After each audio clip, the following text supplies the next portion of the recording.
नमस्कार दोस्तों, स्वागत है आप सभी का हमारे यूट्यूब चैनल पर। तो आज की वीडियो में हम बनाएंगे करवा चौथ व्रत पारण की पूरी थाली। तो हमारे चित्र की तरफ जो जो चढ़ता है, मैंने इसमें प्रयास किया है कि आप लोगों को एकदम अच्छी तरह से विधिवत पूरी तरह से बताऊं।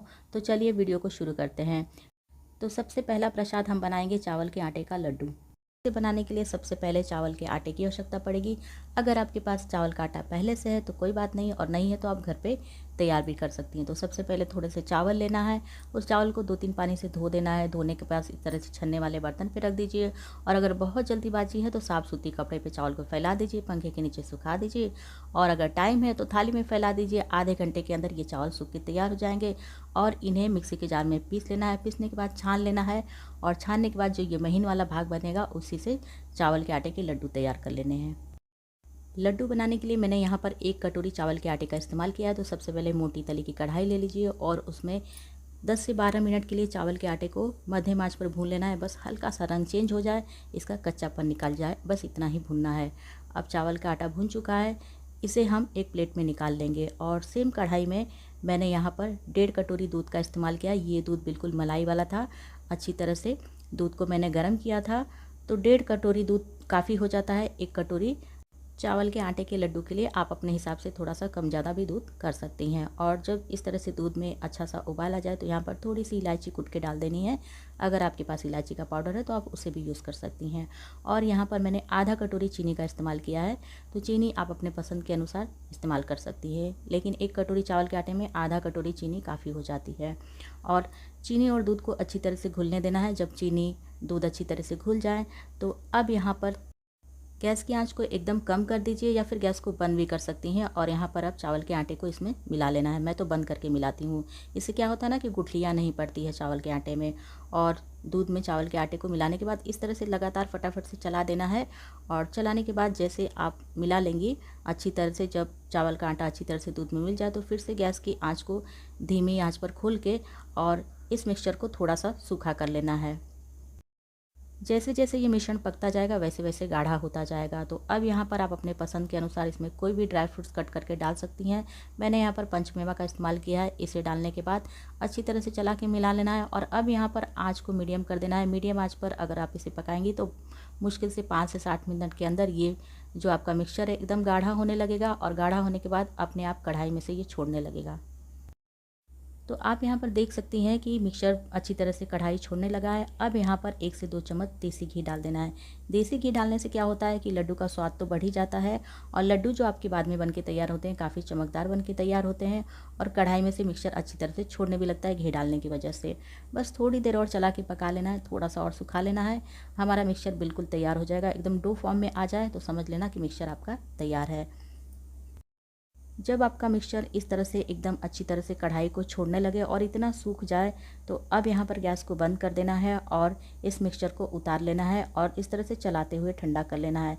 जब ये मिक्सचर थोड़ा सा गर्म रहता है तो बहुत ही नरम हो रहता है, इस तरह से पिघलता है, लेकिन जैसे जैसे ये ठंडा होने लगता है एकदम डो फॉर्म में आ जाता है। इसे बनाए हुए लड्डू थोड़ी देर नरम तो रहते हैं, लेकिन बाद में ये एकदम अच्छे से सेट हो जाते हैं। तो ये मिक्सचर लगभग ठंडा हो चुका है। अब इसी से मैं लड्डू बना लूँगी। तो ये बहुत ज़्यादा गर्म नहीं है, बहुत हल्का हल्का सा गर्म है। अब अपने हाथ में थोड़ा सा घी लगा लेना है, और घी लगाने के बाद अपने मन पसंद आकार में छोटा बड़ा जैसा भी आपको लड्डू बनाना है छोटे छोटे टुकड़े तोड़ के निकाल लेने हैं। और निकालने के बाद बस 2 हथेलियों के बीच में हल्का सा इस तरह से आप मलेंगे तो ये एकदम से सॉफ्ट हो जाते हैं, मुलायम हो जाते हैं। और अपने पसंद की डिज़ाइन अनुसार, जैसे मैंने इसको पहला वाला पेड़े का आकार दिया है, इस तरह से उंगली से दबा के और बीच में चिरौंजी लगा दी है। देखने में लगेगा जैसे बिल्कुल पेड़ा आपका मार्केट से ख़रीद के आया हुआ है। इसी तरह से सारे लड्डुओं को बना लेना है, जैसा भी आपको शेप पसंद हो, जैसी भी डिज़ाइन आपको पसंद हो। इसमें मैंने 2-3 डिज़ाइन बनाई है, आप देख लीजिए जो भी आपको पसंद हो आप उस हिसाब से बना सकती हैं, या फिर सिर्फ गोल भी बना सकती हैं, क्योंकि चावल के आटे के लड्डू जो प्रसाद के रूप में चढ़ाए जाते हैं करवा चौथ पे वो गोल ही होते हैं। ये लड्डू जब हम बनाते हैं एकदम ताज़ा होते हैं तो थोड़े से नरम होते हैं। अगर 1-2 घंटे के लिए आप फ्रिज में रख देती हैं तो बिल्कुल अच्छी तरह से सेट हो जाते हैं। तो इसी तरह से मैंने सभी लड्डुओं को बना लेना है, और इसी तरह से आप भी अपने घर पे करवा चौथ प्रसाद के लिए इस तरह से लड्डू बना सकती हैं। तो यहाँ पर मेरे सारे लड्डू बन चुके हैं। अब अगला प्रसाद हम करवा चौथ व्रत का फारा बनाएंगे। क्योंकि हमारे यहाँ प्रसाद के रूप में ये चना दाल के फारे भी चढ़ाए जाते हैं, तो इसे भी मैं बना लेती हूँ। तो इसे बनाने के लिए सबसे पहले मैंने यहाँ पर चने की दाल को 5 से 6 घंटे तक अच्छी तरह से धोकर साफ कर कर भिगा दिया था। ये अच्छी तरह से फूल चुकी है। फूलने के बाद इसमें का पानी निकाल कर इसे सूखा ही दरदरा मिक्सी के जार में डालकर पीस लेना है। मिक्सी के जार में डालने के बाद मिक्सी के जार को लगातार नहीं चलाना है, एक बार चला के रोक लेना है, एक बार चला के रोक लेना है। इस तरह से पीसेंगे तो एकदम दरदरा पीस के तैयार हो जाता है। और यहाँ पर स्वाद के अनुसार हरी मिर्च मैंने डाल दी है, थोड़ी सी अदरक डाल दी है। उपवास के लिए बनाया है इसलिए इसमें लहसुन वगैरह का इस्तेमाल नहीं किया है। इसी तरह का दरदरा मिक्सचर सारा पीस के तैयार कर लेना है। थोड़ी सी दाल मैंने बचा के रख ली है कढ़ी बनाने के लिए। अब इसमें मिलाएंगे थोड़ी सी हल्दी पाउडर, स्वाद के अनुसार नमक डालेंगे और यहाँ पर आधा छोटा चम्मच धनिया पाउडर, 1/4 चम्मच जीरा पाउडर और आधा छोटा चम्मच गरम मसाला पाउडर है। और यहाँ पर थोड़ी सी धनिया की पत्ती है। आप चाहें तो इसमें हींग का भी यूज़ कर सकती हैं, बस लहसुन वगैरह नहीं डालना है क्योंकि उपवास के लिए बना रहे हैं, तो एकदम सात्विक थाली रहेगी। और अच्छी तरह से इन सारे मसालों को इस पिसी हुई दाल में मिला देना है। और इसे बनाने के लिए मैंने यहाँ पर एक भगोना ले रखा है, इसमें 2 से 3 गिलास पानी डाल दीजिए क्योंकि ये फारे जो है ना भाप पे पकते हैं, तो पानी डाल दीजिए भरपूर। और इस तरह से छन्नी वाला एक बर्तन ले लीजिए, उसमें थोड़ा सा तेल लगा लीजिए। तेल लगाने से फारे चिपकते नहीं, आसानी से निकल जाते हैं। और यहाँ पर आटा मैंने पहले से लगा रखा है, ये गेहूं का आटा, इसमें थोड़ा सा नमक और तेल डालकर नरम आटा लगा लेना है। और इसी से हमें फारे बना लेने हैं। तो इसमें से छोटी छोटी लोई तोड़ के निकाल लेनी है, जितने छोटे बड़े आपको फारे बनाने हो उसी हिसाब से। और इस लोई को थोड़ा सा आटा लगा के बड़ा कर लेना है। और बड़ा करने के बाद इसे एक मोटी सी पूरी की तरह बेल लेना है। इसकी पूरी बहुत पतली भी नहीं होती है, बहुत मोटी भी नहीं होती है। जब इस तरह की पूरी बेल के तैयार हो जाए तो अगर आपको एक ही शेप चाहिए तो आप चाहें तो इस तरह से कटोरी से भी इसके निकाल सकती हैं, तो आपके सारे फारे एक शेप के होंगे। और नहीं तो वैसे भी सिंपल पूरी बना के भी आप इससे फारा बना सकती हैं। और ये मसाला है फारा का, इसमें इस तरह से डाल देना है जितना मसाला आपको पसंद हो। किसी किसी को भर भर के पसंद होता है, किसी को कम मसाले। और इस तरह से एक सिरा उठाते हुए दूसरे सिरे की तरफ इस तरह से पूरी तरह से आप चाहें तो पैक कर सकती हैं। और नहीं तो कोई बनाते हैं तो थोड़ा सा खुला भी रखते हैं। तो यहाँ पर देखिए एक मैंने बना दिया। अब मैं दूसरा बना के आपको बता दे रही हूँ जो खुला वाला है। तो आप दोनों ही तरीके से बना सकती हैं क्योंकि टेस्ट तो सेम ही आएगा, बस बनाने का थोड़ा सा तरीका अलग है। तो यहाँ पर मैंने ये मसाले भर दिए हैं इसमें, और इसका दूसरा सिरा बस उठा के इस तरह से रख देना होता है और ऐसे सेट कर देना होता है। इसे पैक नहीं करते, इसी तरह से खुला ही ये रहता है। और आपका मन करे तो आप खुला वाला बनाइए या फिर बंद वाला बनाइए। तो यहाँ पर मैंने एक खुला वाला भी बना दिया है। इसी तरह से मैंने सारे फारे बना लिए हैं। और बनाने के बाद जितना इस छन्नी में आ सके उतना तेज़ आंच पर सबसे पहले तो भगोने में का पानी गर्म कर लीजिए। और गर्म करने के बाद जब इसमें अच्छा सा उबाल आ जाए तो इस पर अब छन्नी वाला बर्तन रख देना है और 5 मिनट तक एकदम तेज़ आंच पर ढककर पकाना है। उसके बाद 15 मिनट मध्यम आंच पर पकाना है। 20 मिनट के अंदर आपके ये फारे बनके तैयार हो जाते हैं। और आपका फारा तैयार हुआ है कि नहीं है, इसे कैसे चेक करना है, तो एक माचिस की तीली ले लीजिए या फिर कोई भी टूथपिक या चाकू ले लीजिए और इस फारे में इस तरह से लगा कर देखिए। जब आपकी तीली बाहर निकले और उसमें कुछ चिपका ना हो, जैसे कि मसाले या फिर आटे ना चिपक के निकले, तो समझ लीजिए कि फारा बनके तैयार हो चुका है। यहाँ पर मेरा फारा बनके तैयार हो चुका है। गैस को बंद कर दे रही हूँ, इसे ठंडा होने दे देती हूँ। जब तक ये फारा ठंडा हो रहा है तब तक हम खीर बना लेंगे। तो खीर भी हम उसी चावल से बनाएंगे जिससे मैंने आटा तैयार किया था। मिक्सी के जार में थोड़ा सा चावल लेना है और बस एक बार चलाना है। एक बार चलाने के बाद ये जो चावल है इस तरह का दरदरा पीस के तैयार होता है और इसके महीन टुकड़े हो जाते हैं छोटे छोटे। इससे अगर आप खीर बनाती हैं तो बहुत ही टेस्टी खीर बन के तैयार होती है। तो यहाँ पर मैंने मीडियम फ्लेम पर गैस पर कढ़ाई रख दी है और इस कढ़ाई में मैंने 2 चम्मच के करीब देसी घी डाल दिया है और इसमें मैं थोड़े से काजू और बादाम भून लूँगी। ज़्यादा नहीं भुनना होता है, बस 2 से 3 मिनट के लिए भुनना होता है और बस इसका हल्का सा रंग चेंज हो जाए इतना भुनना है। अब इसे कढ़ाई में से निकाल लेना है और इस कढ़ाई में 2 से 3 इलायची कूट के डाल देना है तड़के के रूप में। और इसी में जो चावल हमारे पीस के तैयार हुए हैं उसे इसमें डाल देना है और 2 से 3 मिनट तक चावल को भून लेना है। आप चाहें तो खड़े चावल से भी खीर को बना सकती हैं, लेकिन अगर इस तरह से चावल को एक बार मिक्सी में चला के खीर बनाती हैं तो बहुत ही टेस्टी खीर आपकी बनके तैयार होती है।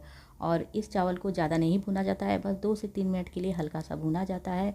और अब इसमें दूध डाल देना है। तो दूध मैंने बहुत अच्छे से गर्म कर रखा था।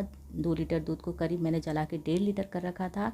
और 1 कटोरी अगर आपने चावल का इस्तेमाल किया है तो इसमें 7 से 8 कटोरी दूध का इस्तेमाल करिए, बहुत ही अच्छी खीर बन के तैयार होगी। या फिर अपने पसंद के अनुसार भी आप इसमें दूध डाल सकती हैं, क्योंकि बहुत लोगों को गाढ़ी खीर पसंद होती है, बहुत लोगों को पतली खीर पसंद होती है। तो यहाँ पर दूध मैंने डाल दिया है। अच्छी तरह से चावल और दूध को मिला देना है और मिलाने के बाद इसमें अच्छा सा उबाल आने देना है। और एक बार जब अच्छा उबाल आ जाए तो आँच को मध्यम कर दीजिए। मध्यम आँच पर ही इस खीर को पकाना है। तो इस खीर को पकने में ज़्यादा समय नहीं लगता है, क्योंकि चावल के टुकड़े रहते हैं जो बहुत ही जल्दी पक जाते हैं। दूध मैंने पहले से ही जला रखा था, तो इसलिए पकने में ज़्यादा समय नहीं लगेगा। तो लगभग 20 मिनट के अंदर ही ये चावल लगभग पक चुके हैं। अब यहाँ पर हम स्वाद के अनुसार चीनी डाल देंगे। तो 1 कटोरी चावल में आधा कटोरी चीनी काफ़ी हो जाती है। आप अपने हिसाब से मीठा कम ज़्यादा रख सकती हैं। चीनी डालने के बाद भी अच्छी तरह से चला के मिला देना है और इसे अब धीमी आंच पर धीरे धीरे पकने देना है। धीरे धीरे ये खीर गाढ़ी होने लगती है। और अगर आपको यहाँ पर कोई सूखे मेवे पसंद है तो वो इसमें डाल दीजिए। मैं करवा चौथ व्रत के लिए बना रही हूँ, तो इसलिए मैंने यहाँ पर पंचमेवा का इस्तेमाल किया है। इसे भी इसमें डाल के अच्छी तरह से चला के मिला देना है। और थोड़े से गर्म दूध में मैंने केसर के धागे पहले से भिगा के रखे थे। अगर आपके पास केसर के धागे हों तो उसे यूज़ करिए, ना हो तो कोई बात नहीं है। और यहाँ पर खीर हो चुकी है। गैस को बंद करने के बाद मैंने ये केसर वाला दूध ऊपर से डाल दिया है, जिससे काफ़ी अच्छी लगती है हमारी खीर देखने में। और ये जो ड्राई फ्रूट्स हमने भून के रखे थे उसे ऊपर से डाल देना है। तो देखिए हमारी खीर बिल्कुल बन के तैयार हो गई है। दूसरी तरफ हमारे फारे भी ठंडे हो चुके हैं। इन फारों को अब अपने मनपसंद आकार में काट लेना है। चाहे छोटा या बड़ा टुकड़ा आप निकाल लीजिए, जैसा भी आकार आपको पसंद हो। और इन फारों को 2 तरह से बनाए जाते हैं, या तो हल्का सा तड़का लगा दीजिए या फिर डीप फ्राई कर लीजिए। मैंने आप लोगों को यहाँ पे दोनों दिखा दिया है। दोनों में से जो भी तरीका पसंद हो आप बना लीजिए। तो सबसे पहले मीडियम फ्लेम पर गैस पर कढ़ाई रखनी है। उसमें 2-3 चम्मच के करीब तेल डाल देना है। तेल जैसे ही हल्का सा गर्म हो जाए, 1 चुटकी के करीब इसमें जीरा और 1 चुटकी के करीब इसमें सरसों के दाने डाल देने हैं। तड़का एकदम अच्छी तरह से चटक जाए तो यहाँ पर थोड़ी सी करी पत्ता का मैंने यूज़ किया है। आप हरी मिर्च का भी यूज़ इसमें कर सकती हैं। और इसे में अपने कटे हुए फारों को डाल देना है और डाल के 10 से 12 मिनट के लिए मीडियम फ्लेम पर इन्हें भूनना है। 10 से 12 मिनट के ही अंदर ये फारे जो है एकदम अच्छी तरह से कुरकुरे क्रिस्पी बन के तैयार हो जाते हैं। बहुत से लोग इसमें बहुत सारे मसाले भी डाल के बनाते हैं, लेकिन मैं उपवास के लिए बना रही हूँ, उपवास के प्रसाद के लिए।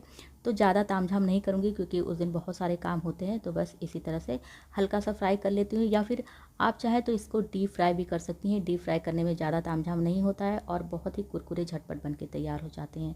तो यहाँ पर ये हमारा एक फारा बन के तैयार हो चुका है एक तरह का, जिससे मैंने सिर्फ तड़का लगाया है। और दूसरा मैंने इस तरह से डीप फ्राई कर लिया है। डीप फ्राई करने में बहुत आसानी होती है, क्योंकि थोड़ा सा तेल डालिए, डीप फ्राई कर लीजिए। 5 से 10 मिनट के अंदर ही ये फारे एकदम खस्ता और कुरकुरे बन के तैयार हो जाते हैं। तो यहाँ पर करवा चौथ के प्रसाद के लिए हमारा फारा भी बन के तैयार हो चुका है। अब हम अगली रेसिपी कढ़ी बना लेंगे। तो कढ़ी बनाने के लिए मैंने उसी चने की दाल में से थोड़ी सी चने की दाल को बचा ली है, और इसमें स्वाद के अनुसार मैंने हरी मिर्च डाल दी है और थोड़ी सी अदरक डाल दीजिए। और उपवास के लिए बना रही हूँ तो लहसुन वगैरह का इस्तेमाल नहीं करूँगी। और इसमें थोड़ा सा पानी डाल के थोड़ा सा दरदरा पेस्ट तैयार कर लेना है, क्योंकि हम इससे थोड़ी सी पकौड़ियाँ भी निकालेंगे। तो ज़्यादा पानी नहीं डालना है, पहली बार में हल्का सा पानी डाल के इस तरह का हल्का सा दरदरा पेस्ट तैयार कर लेना है। और अब इस पेस्ट को मैं थाली में निकाल ले रही हूँ। और थोड़ा सा जो पेस्ट बचा है उसमें थोड़ा सा और पानी और हल्दी पाउडर डाल के एकदम महीन पेस्ट तैयार कर लेना है। इस पेस्ट से हम कढ़ी का घोल तैयार करेंगे। और अब यहाँ पर थोड़ा सा स्वाद के अनुसार नमक डाल देना है, थोड़ी सी हल्दी पाउडर डाल देना है। और यहाँ पर मैंने 1/4 चम्मच धनिया पाउडर का इस्तेमाल किया है, 1/4 चम्मच मैंने जीरा पाउडर का इस्तेमाल किया है, आधा छोटा चम्मच गरम मसाला का इस्तेमाल किया है। और अब इसमें अच्छी तरह से सारे मसालों को मिला देना है, और मिलाने के बाद इससे पकौड़ियाँ निकाल लेनी हैं। तो कढ़ी बनाने के लिए मैंने यहाँ पर सरसों के तेल का इस्तेमाल किया है। थोड़े से सरसों के तेल को अच्छी तरह से गरम करिए। जब अच्छा गरम हो जाए तेल, तो अब यहाँ पर छोटी छोटी पकौड़ियाँ तोड़ लेनी है और इन्हें थोड़ा सा सुनहरा होने तक तल लेना है। जैसे ही एक बार पकौड़ियाँ तेल में डाल के हो जाएं तो थोड़ी देर तक इन्हें बिल्कुल भी मत छूइए। 5 मिनट तक इसे गरम तेल में पकने दीजिए, और उसके बाद इस तरह से चम्मच से चला के अलग अलग करेंगी तो बहुत ही आसानी से अलग अलग हो जाएंगी। और इन्हें मीडियम फ्लेम पर हल्का सा सुनहरा कर लेना है, और इसी तरह से सारी पकौड़ियों को तल के निकाल लेना है। जब पकौड़ियाँ तल के तैयार हो जाए तब अपनी कढ़ी में तड़का लगा लीजिए। तो ये तेल बहुत ज़्यादा है, इसमें से थोड़ा सा तेल मैं निकाल ले रही हूँ। तड़के के समय तेल को मध्यम गरम रखना है। और अब इसी में यहाँ पर मैंने आधा छोटा चम्मच के करीब जीरा डाल दिया है। जीरा चटकने के बाद थोड़ी सी मैंने सरसों के दाने का इस्तेमाल किया है, इसे भी इसमें चटका लेना है। और अब यहाँ पर 1 चुटकी के करीब मैंने हींग का इस्तेमाल किया है, और यहाँ पर एक खड़ी सूखी लाल मिर्च मैंने डाल दी है। सारा तड़का हमारा एकदम अच्छी तरह से तैयार हो चुका है। अब इसमें थोड़ी सी करी पत्ते मैंने डाल दिए हैं और करी पत्ते डालने के बाद हमारा तड़का बिल्कुल तैयार है। जो हमारा घोल बन के तैयार है, जिसको हमने पीस के रखा है चने की दाल को और हल्दी पाउडर को, उसे इसमें डाल देना है और फटाफट से चला देना है। और अब इस कढ़ी को 5 से 7 मिनट तक तेज़ आंच पर उबलने देना है, बिल्कुल चलाते हुए, क्योंकि चलाते रहना है नीचे से, वरना कढ़ी पकड़ लेगी। और चलाते हुए 5 से 10 मिनट के अंदर ही ये कढ़ी बिल्कुल बन के तैयार हो जाती है। जब आपकी कढ़ी बिल्कुल बन के तैयार हो जाए तो अब यहाँ पर लास्ट में हम नमक डालेंगे, क्योंकि बहुत लोगों की शिकायत होती है कि हमारी कढ़ी फट जाती है। तो कढ़ी हमेशा बनने के बाद नमक डालिए, कभी नहीं फटेगी। तो कढ़ी हमारी लगभग पक चुकी है, पहले से काफ़ी गाढ़ी हो चुकी है। ठंडे होने के बाद ये और भी गाढ़ी होती है। तो अब यहाँ पर हम अपनी पकौड़ियाँ जो तल के रखी हैं उसे इस कढ़ी में डाल देंगे। और कढ़ी में पकौड़ियाँ डालने के बाद बहुत ज़्यादा देर तक नहीं पकाया जाता है, मुश्किल से 2-4 मिनट और पकाया जाता है। और पकाने के बाद यहाँ पर कढ़ी बिल्कुल हमारी बनके तैयार हो चुकी है। अब गैस को हम बंद कर देंगे और इस कढ़ी को एक साइड में रखेंगे ठंडा होने के लिए। और तब तक हम थोड़ी सी पूरियाँ निकाल लेंगे। तो यहाँ पर मैंने कुछ पूरियाँ बेल रखी हैं पहले से। तेल को अच्छी तरह से गर्म कर लेना है। आप चाहें तो इन पूरियों को शुद्ध देसी घी में भी निकाल सकती हैं या फिर तेल में भी निकाल सकती हैं। और ये पूरियाँ जो गेहूं के आटे की हैं, इन्हें भी निकाल लेना है। और यदि आपको पूरी की जगह पर रोटी या पराठा पसंद हो तो वो भी आप बना के अपने प्रसाद की थाली में लगा के खा सकती हैं। तो यहाँ पर हमारा सारा प्रसाद बन के तैयार हो चुका है। ये चावल के आटे के लड्डू हैं, चना दाल के फारे हैं, चावल मैंने पहले से बना रखा था, ये कढ़ी है और ये खीर है। और यहाँ पर आलू मटर की सब्ज़ी है। ये बिना लहसुन प्याज की मैंने बनाई थी, उसकी वीडियो मैंने शूट नहीं की क्योंकि बहुत लंबी हो जाती वीडियो। और यहाँ पर थोड़े से फल जो प्रसाद में चढ़े थे वो हैं और पानी है। तो ये हमारी पारण की थाली पूरी तरह से तैयार हो चुकी है। हमारे क्षेत्र की तरफ यही सब चढ़ता है प्रसाद के रूप में और उसे ही पारण के रूप में फिर बाद में ग्रहण कर लिया जाता है। और पारण शाम को चंद्र दर्शन करने के बाद, पति के दर्शन करने के बाद, उनके हाथ से पानी पीने के बाद आपको जो भी इच्छा हो प्रसाद में थोड़ा बहुत आप प्रेम पूर्वक ग्रहण कर सकती हैं। इतना सारा प्रसाद खाया नहीं जाता है, लेकिन इसमें से जो भी आपको पसंद हो आप उसे खा सकती हैं। पारण की थाली में यही सब हमारे यहाँ बनता है। तो उम्मीद है कि आज की वीडियो आप लोगों को पसंद आई होगी। अगर ये वीडियो आप लोगों को थोड़ी सी भी पसंद आती है तो और लोगों के साथ शेयर करना, वीडियो को लाइक करना और कमेंट करना बिल्कुल भी ना भूलिए। और यदि मेरी और भी वीडियो आप लोग देखना चाहते हैं तो चैनल को कर लीजिए सब्सक्राइब। मैं आप लोगों से मिलती हूँ किसी अगली नई वीडियो के साथ। तब तक के लिए नमस्कार।